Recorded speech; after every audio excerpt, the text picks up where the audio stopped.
Welcome to Brazen Education with Educator Barnes, a podcast with a focus on speaking your truth, being transparent to help others, and having no shame about it. Because we can't move forward until the truth is known.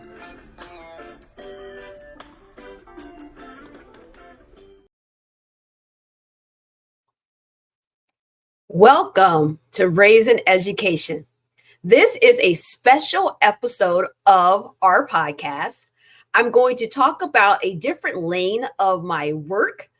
So it may seem like it's not connected to my overall work, but as you listen along, you will probably understand that it's very much ingrained into the work that I do. And because of the work I do, it explains why I created this company that I'll talk about today on this podcast. So let's get into it. Many of you know me as Educator Barnes. Most people know me also as Shantae Stockton Barnes, who is the co-founder of Brave Brothers Books. I co-founded this company with my husband, Jermaine Barnes. And there was a reason why I felt so strongly that I, who at the time of the founding of this company was an elementary school librarian, felt so strongly about founding a company while I was working full-time as a school librarian. So to get to why I decided that this was necessary, I need to take you back in my education journey. So I went to Purdue University. I graduated as an English education major. I left there with licenses in two areas, reading and English language arts. And those are two separate teaching licenses in Indiana. I taught middle school English for several years. And one of the problems that I constantly came across was struggling to find diverse texts. So before I talk about before I can go forward, I have to tell you all what that really means. So when I say diverse text, I am talking about texts that are diverse based on the subject matter and the people who create the book at all levels. So there is this saying that people talk about a lot, which is windows, mirrors, and glass sliding doors. Many times people mention this and they have no clue of the source material. And so I want to stop and take a moment to talk about the source. So the source is Dr. Rudine Sim Bishops. She's known as the mother of multicultural education. And this is the quote where this is from. So she said, "Books are sometimes windows, offering views of worlds that may be real or imagined, familiar or strange. These windows are also sliding glass doors, and readers have only to walk through in imagination to become part of whatever world has been created or recreated by the author. When lighting conditions are just right, however, a window can also be a mirror. Literature transforms human experience and reflects it back to us.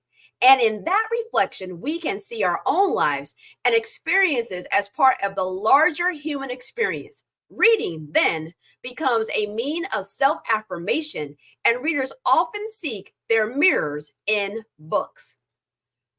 A lot of times in the diversity conversation, you hear a lot of representation matters, and it does. But a lot of times we get stuck in the racial aspect. And when I think about my publishing company that I founded with my husband, I'm not just thinking about race. I'm thinking about gender. I'm thinking about sexuality. I'm thinking about ability. I'm thinking about disability. I'm thinking about age. Diversity is just differences and ways we categorize people. And I want to make sure that the books that were hard for me to find as an English teacher are now there.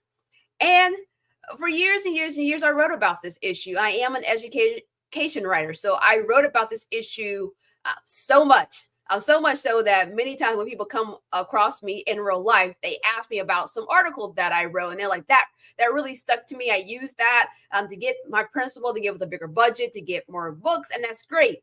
But that's just really throwing a penny into the big pond. And I wanted to make a huge ripple effect when it came to this work. So I felt like I had to actively be part of the solution of doing something about what is happening out here where we don't have access to what we need to create the books that really show our lived experience to other people, but also so we can have insight into someone else's lived experience. And when I'm speaking about diversity, I also mean nationality. That means publishing people who come from different places as well, because it would be great if we all could travel around the world. It would be great if we all could walk in each other's shoes. But sometimes that isn't the case.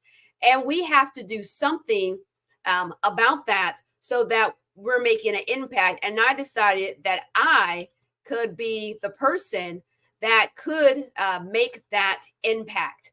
Additionally, there is the CCBC. They produce diversity statistics about race and ethnicity. And I look at this every single year because it gives an insight into who is doing the publishing, what the information is about. So in 2022, 29% of books, the subject or the primary character was white. And to juxtapose that to 1% of the subject of children books were focused on indigenous people.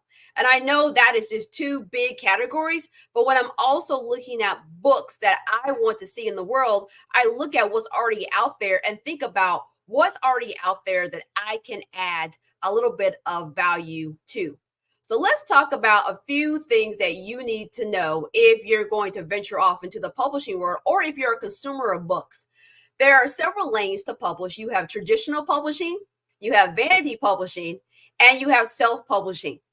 And my goal is to provide information about the three different lanes and explain why when I was writing this business plan and my husband and I were talking and going back and forth about it, how we decided to stay in the traditional publishing lane, which sometimes can be frowned about. I'm not going to lie and say there aren't issues with all of the models for either the consumer or the writer or the publisher.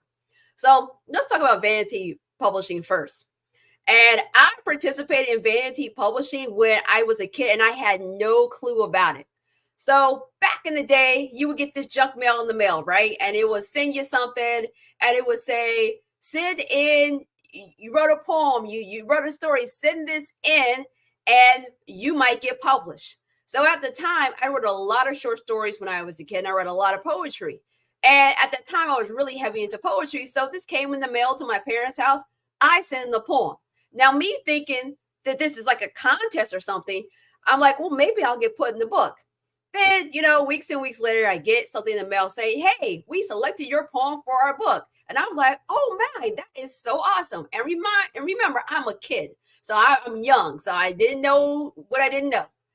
And then you see the whole thing. If you want a copy of this book, pay whatever to get it, right? So that's when I was like, why do I have to pay? Like, what is this? And then as I got older, I found out that that's considered vanity publishing. And that's when people provide some type of compensation when they are being published or featured. And how that has morphed in our present day, because that was like the 90s when I got caught up into that. So now, 2024, how does that show up today? How that shows up today, there are lots of companies that are like, I can help you get a book out here. We can publish a book just like that. There are people in my local community that's doing that. There's people I know across the United States that are doing that. But here's the catch. People are paying thousands and thousands and thousands of dollars, and I mean thousands of dollars to get these vanity publishers to publish their books. Now, so what's the benefit to you as the writer? Your work is out in the world. If you wrote something of quality, you have something that's published, you can take that with you. Let's say you're presenting at conferences. If they heard your 30-minute, 50-minute, hour lecture and they loved it and they feel, because, there's a moment after someone hears you speak that they're like, oh, energized, man, you can sell them just about anything. So if you have your books there, they're coming and buying your books and voila, you may have gotten paid to present the conference, or maybe you didn't get paid to present the conference, but now you have made your own compensation because you brought your books with you. So that's a benefit to you. But the benefit to the vanity publisher, they are making money off of you. the amount that it costs to actually publish the book, and I'm not talking about marketing the book, that's a whole other lane of money.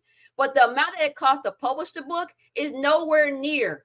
It's pennies compared to what you paid to get published. So they're making a huge payday. And at the end of the day, I'm gonna be real. They don't really care if your stuff's a quality or not. They they want it to be of enough quality that you like it, but it may not be up to the standard to a person who is a reader. So if you're a reader in this situation, you're like, man, this book is trash. Did I even got the copyright page done? Did anybody edit this book, proofread it? Like letters are transposed. This book seems to be an odd size. The other reason that vanity publishing is popping off so much is because of AI. So earlier this year, my company actually released a statement on our website to say that we are not using AI. We work with real human illustrators. And to me, that would be a slap in the face to all the illustrators that we ever worked with to ever use AI art in our work. I'm not going to get on the soapbox about AI because AI is here. I said to my own children, I was whispering to my husband, I said something about Skynet, and my boys were like, what is that? So that led to us watching all the Terminator movies. So, AI, there are some benefits to AI. There's some things that AI can help us with, but I do not believe AI art should replace actual illustrators, people who have the skill. There's something about being able, you as a human, to interact with another human, and you guys talk and you're in community and they bring your words to life. Or if you're writing nonfiction and you need graphs or you need photography done, and that they really capture the essence of your word. And AI cannot do that. It can't.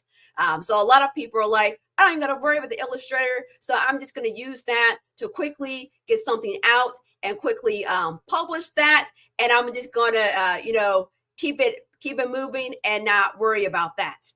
And when I started my publishing company, my son had wrote a story, and there was another organization that essentially was a vanity publisher. And so like we had to get legal involved to get like the rights back to the book. And so the very first book that my company published was that book, and we made sure it was of high quality.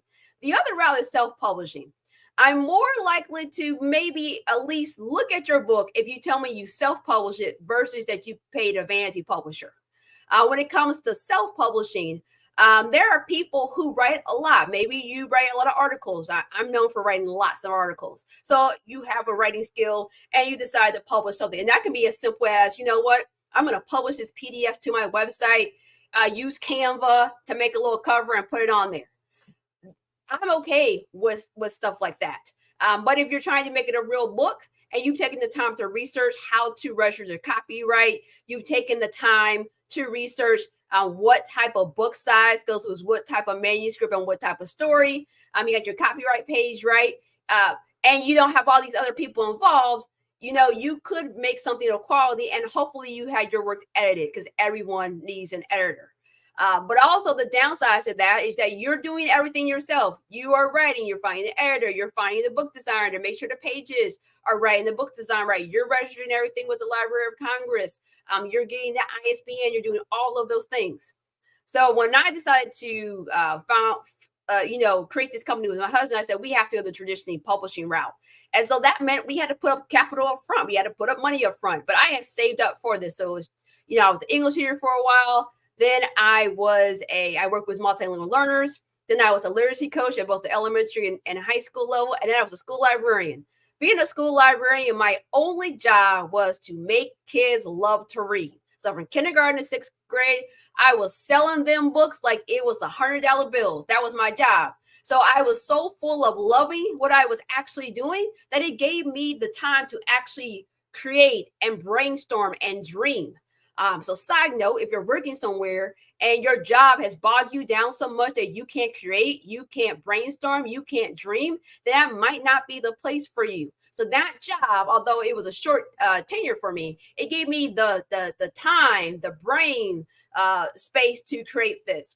So with that, I want to get a little bit into what our publishing process is. And this video will also appear on Brave Brothers Books website because a lot of the questions I'm about to answer right now are questions that people write in to ask us all the time. And many times there are people that write in because they listen to me or at a conference. They've heard me, speak at different places. They've read something I've written and they see in my little bio that I have this publishing company. And I said to myself, A, I would love to just tell people because there's so many educators I come across that want to write and they want information. But also, B, I am a busy person. So I try my best to answer all the emails. Well, a lot of times it's just literally like copy and paste. So hopefully this video with all my enthusiasm will answer all these questions. The first thing, we have a submissions process. When you're working with a traditional publisher, you either have an agent who is like trying to get your stuff published somewhere at a publishing house, or they may have a submission process, or you may query. So query is when you are, trying to pitch your work to someplace. With us, we have a submission process. For 5 years, we've had open rolling submissions.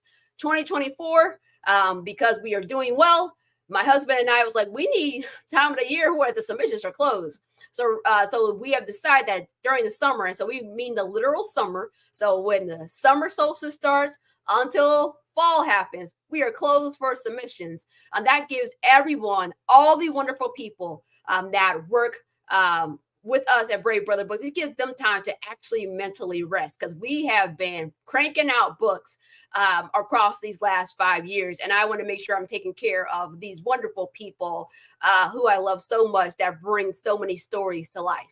So we have a submission process. If you're submitting to any publishing house, whether it's my business, somebody else's business, read the submission process. Most of the time, all the information that you need is there, and you have an idea of what they're looking for. So, for example, my company does not publish erotica. That's not something that we do. Another thing my company doesn't publish, we do not publish books where animals are the main characters. Market research shows that the outside of white children being the subject of books where animals are the character is a high possibility. Enough of that. I want to put out more human stories. So we don't accept any of that. But we have published, children's books. We have published plays. We have published poetry. That alliteration almost got me there. We have published those things. So whoever you submit to, they will have that information there. And then we require a person to have a full manuscript done. Now, some places, if you're querying, they may want like X amount of pages, X amount of words. They may want X amount of chapters done. Because I am a writer, mostly of articles, and because I edit articles for several years, sometimes people know that about me in particular. They think, oh, I'll just reach out and say, I want to write about this. What do I need to do? We're not interested in that. And that maybe sounds harsh, but think about it this way. Would you go to Penguin Publishing? Would you go to Simon & Schuster Publishing? Would you go over there to them and be like, hey, I think I want to write. Can you help me with that? That's not what is going to happen. And that's the case here. I did work with an excellent business, Educator Aid, which is led up by Justine Gonzalez, soon to be Dr. Gonzalez. And we produced a series about writing a book. And in that particular series, we spent time working with a cohort of people to help them write a manuscript, which was a separate program. But when it comes to submitting to any publisher, you're not, their job is not to help you take an idea in your brain and to write a book. Their job is to find people who have books that are written and that they can polish, edit, get the content right to put out into the world. So if you're not at the stage that you have something done, then you shouldn't be out here. You should actually be somewhere writing, and you should be getting your writing life together. If you want to be a writer, you have to write. And a lot of times when people reach out to me, they're like, well, like, what do I do? Right. It's like when people want to get fit and they're like, what do I do? And the trainer says exercise. Now, I get it that there are some ways you want to exercise to be more productive. There's some ways you want to write to be more productive, but we don't do the work of teaching you how to write. Now, we do make sure work is polished when it goes out. So we require a manuscript to be done. You actually submit that manuscript and you fill out some demographic information. We track demographic information because our tagline is diverse books for all readers. We want to make sure that we have people from different walks of life. So one of our books, the person lives with autism. It was important to us to not just support what you would call neurotypical writers, but also support writers who are not neurotypical, and getting their works out into the world. We also publish adults and we also publish children. So that's also important. And sometimes children want something quick, fast, in a hurry, and we let kids know, like we let adults know, our process takes 2 years. And people are like, 2 years? Like, that's too long. Most of the time when I have picked up books and someone said they made it in less than a year or a few months, I find egregious errors and problems with the book. And I'm like, yeah, maybe you sold this book really fast and you got that fast cash, but do you got sustainability across time? Well, 20 years later, will someone want to buy your book and recommend it? And that's the staying power of books. You want people to keep wanting to buy your book over time. So, for example, if they buy your book, so I was a librarian, right? One of the things I had to do was reorder books because books were, so the book was popular, like Diary of a Wimpy Kid, or I can't. Why is all the books slipping my mind right now? But that's the one that I rebought frequently. Rick Riordan's books. I would reorder that. But if I get books, they're falling apart, they have issues in it after I order it, I am not going back to reorder your book. So now you got a one-time sale, and that's not what you want. So you submit it in, our team reviews it. It's a team of people. So a lot of people like, I know Shantae, or they know my husband. I know Jermaine Barnes. Others talk to him. They definitely gonna publish me. It don't work like that. And trust me, we have rejected family members, friends that submitted, and we have a standard thing that comes out that tells you, and we do give some low level feedback. We don't go and edit up the thing and say, do this, change this, do that, because that wouldn't be good use of my time or your time, especially because we're still not going to publish it.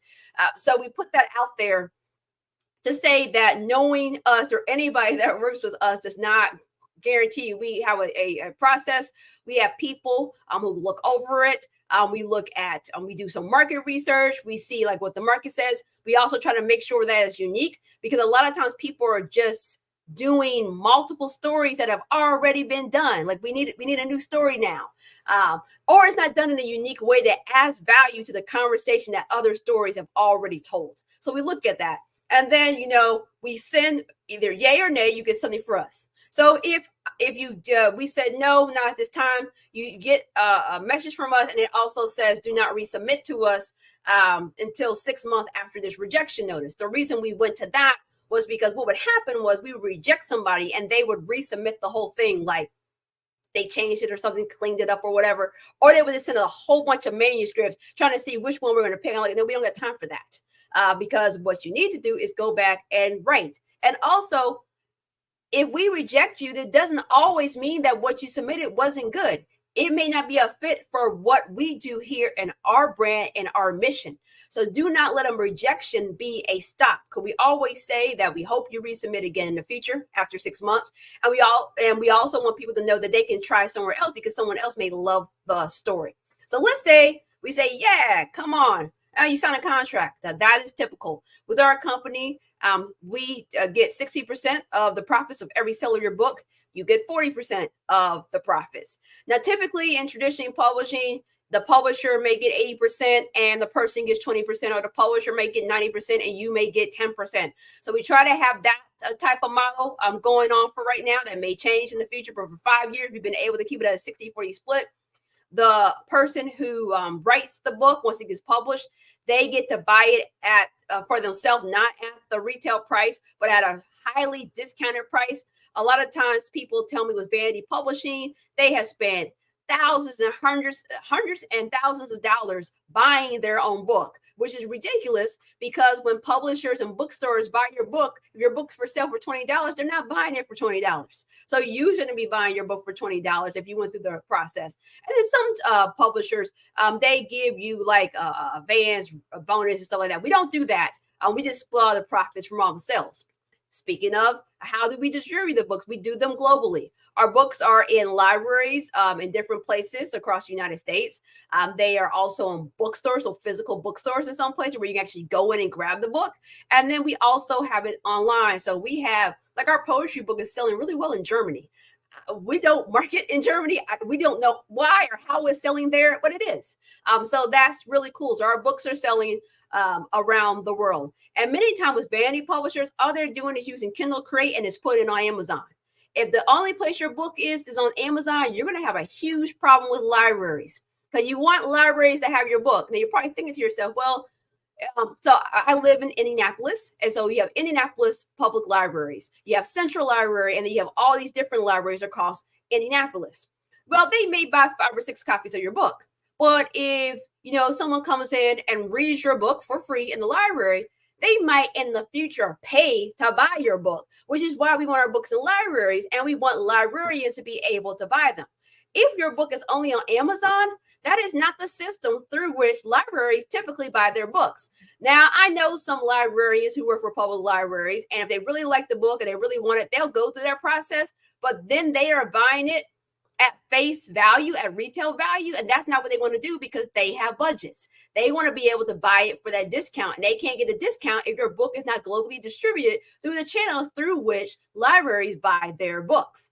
And so if you're going with vanity, or even you're going for self-publishing and you're not distributing your books properly, you will be shooting yourself in the foot when it comes to sales of your books. So we make sure all of that happens. Once we get the manuscript, it is edited, and we deal with all types of editors. So I'm going to tell you about a few type of editors. You have your content area editor that really looks at the content. Is the content solid? Are there any issues? And then you may look at it from the age group. So Ghost Text, for example, is the second book that we put out. And in this particular book, you have 3 friends who are trying to figure out why this ghost is texting them. They're trying to solve this mystery. There was a part in the book where the boys in the original manuscript just left to go somewhere. Well, that was flagged as a safety issue by one of our editors to say that could be promoting kids just leaving. So we changed part of the book to say that anytime that the boys left, they either texted their parents, left a note on the fridge, they did something, because those are little things when you're writing, you're just, as the author, you're not thinking about all that stuff. You're just trying to get your work out into the world. When we had the play, Mitzi Mort, Afterlife Attorney, which is a phenomenal, hilarious play that is geared towards middle school students, we had that looked at through 2 lenses. This play has been performed by a middle school performing troupe. So we wanted to make sure that when it came to the theater and stage plays, that it was formatted correctly and edited correctly. Then also we wanted to be able to be used in secondary classrooms. So we also had a lens for that as well. So that one we brought in different editors. When we had the poetry book, we're bringing in someone that's an expert in poetry. We have another book that just came out that centers a child with autism. We hired a person that specializes in editing books where you're dealing with a disability or a health issue, to make sure that we wrote that book was written with sensitivity and care. So when it comes to editing, it's not just proofreading. There's line editing, there's content editing, there's sensitivity reading, and then there may be some editing with that. And of course, you have your grammar and all that stuff. So the editing process takes a long time. When I think about Ghost Text, trying to think off the top of my head, that probably went through 15 different iterations, 15 to 20 iterations of the original manuscript. And so if someone's just putting out a book like that because they self-publish or vanity published, they're not getting that type of editing. And that is a problem. And that's when you have quality. You don't want the lack of quality of your book to distract from the actual content of your book. So you have the editing that happens. And then if it is a fiction book and you need illustrations, we bring in illustrators. And what is important to us is that we get the best illustrators that we can. So we have some books where the characters have Afro textured hair. So we want to make sure that they can do it. So when we have illustrators come in, we ask them to do different things like, can you submit an image of your illustration of an Afro textured person with an Afro? Can you submit somebody that has a fade? Can you submit somebody that has braids or locks or 2-strand twists? Because what we're not about to do is have a great story and then have some janky, subpar illustrations.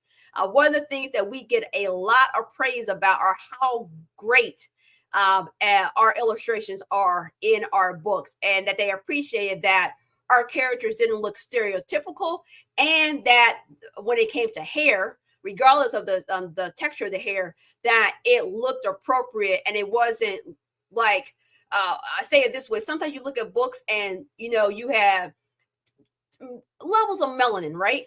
But if you changed if you made all the melanin of all the characters the same shade, the characters would still, they would look one ethnicity. You changed all the color, made it darker, it doesn't matter. I shouldn't be able, if I have Afro texture hair, to make my skin really light, and now I don't look like I have Afro texture hair. So those are just some of the things that we really look into. So you have the illustration process.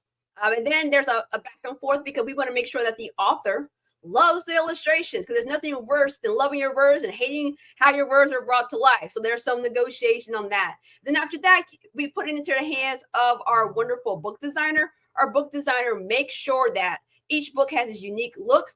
There are some books I see, I'm like, I know AI was used to create this because all your books look exactly the same. And the one thing about AI, especially when people are using AI to generate audiences in the background or crowds, here's a challenge for you. Look at the noses. And now that I tell you that you're not going to be able to unsee it, look at the noses. When you look at the noses, are all the noses like more like real noses, or are some of them cartoon noses? Some people are so quick to put out books that they don't even realize that the AI is making them look bad, because you'll have some people in the background that their noses look really real, like it's like realism. And then you have some people, they got this little cartoon noses, like you're watching Saturday morning cartoon. And all of that is on the same page. If you know anything about writing stories, you are creating a world for someone to walk into. So why does some characters in your world look real and some of them look like cartoons? That is a quality issue, which is a distraction to the reader, and also makes people not want to buy your books in the future because you're putting out subpar content. So those are some of the things that we look at. And then if it is, My Family's Great Smoky Mountains Adventures, that book has photography in it. So some of the pictures in the book had to be reshot. The ones that were able to be reshot, because they were shot in a different location than the author lives, because they weren't of the quality when it came to printing them. So sometimes that's what happens. And then once you get everything together and the designer has all the words on the page and it makes, you have your unique font and the copyright page is done correctly. And with that, on the copyright page, you have an ISBN. You get that through Boker. Some people only have an Amazon number. If you only have an Amazon number, you're not doing your book right. There's only one company that sells ISBNs. So if you're buying ISBNs for somebody else, they are buying it from the one company that sells it. So now they are obviously going to mark it up. So why not go to the source? And when you do buy ISBN, if you're going to do self-publishing, buy it in bulk. It's cheaper.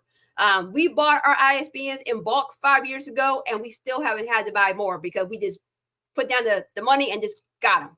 And speaking of ISBNs, you need a different ISBN for every version of your book. So Dear Curly Hair, we have that book in paperback in English.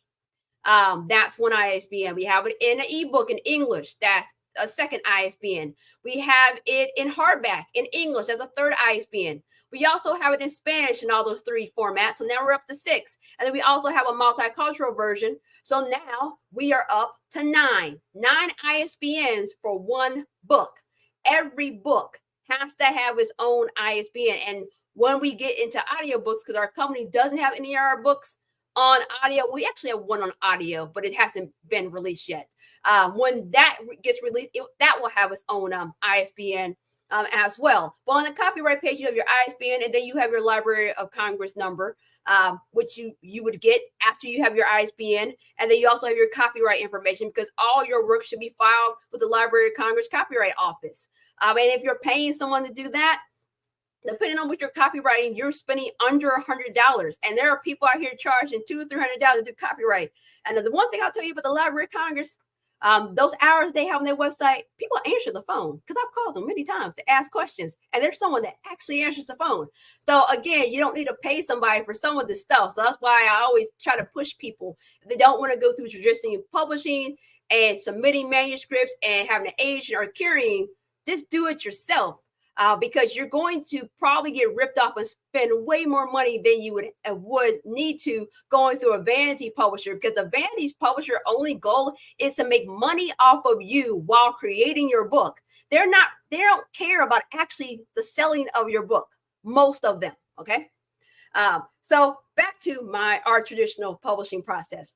Once we do all of those things, then we get a proof copy. So that means you get an e-version, you get a hard copy, and you look at it. Every time I get the hard copy in my hand, I take it out with a highlighter. My team goes over it, and we just mark this the heck up. Anything that needs to be changed, we change that, and we get that right. We do that as many times as possible. And in the meantime, I looked at my beta readers. I love my beta readers. They are the people that, as the editing process when it's being read, they give feedback. And we have all types of beta readers, from age to gender, to race, to ethnicity, to nationality. That's really giving the lens to this book. So, Dear Curly Hair, we translated that book into Spanish. The reason we translated that book into Spanish, because we were hearing for a lot of Afro-Latinos about the fact that they wish that book was in Spanish, because they know so many Afro-Latinos that have Afro-textured hair that hate their hair, and they wanted that book.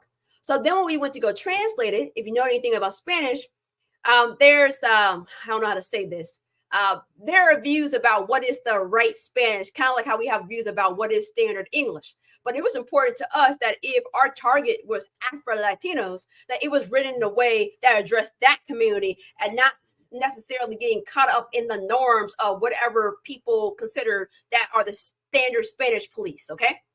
Because we have had some people, you should have said this, and we go back to our people. They're like, that is right, but this is also right. So neither one is wrong. We stand 10 toes down on that. So after all that's done, is out there in the world, is distributed, and our authors go to different places. Some of our books have licensing agreements, and that's when the organization pays to have our book in their platform. So that's also great. And so that's our process. And the one thing, the author does not pay us anything. They don't pay us to edit the book. They don't pay us to hire the illustrator. They don't pay us to design the book. We pay all those people. So that's why we have a high rejection rate, because there's so much capital and investment that we put into authors, that we want it to be a damn good story. I'm just going to be straight up with you. It has to be good. And we take the 2 years to get it to that level.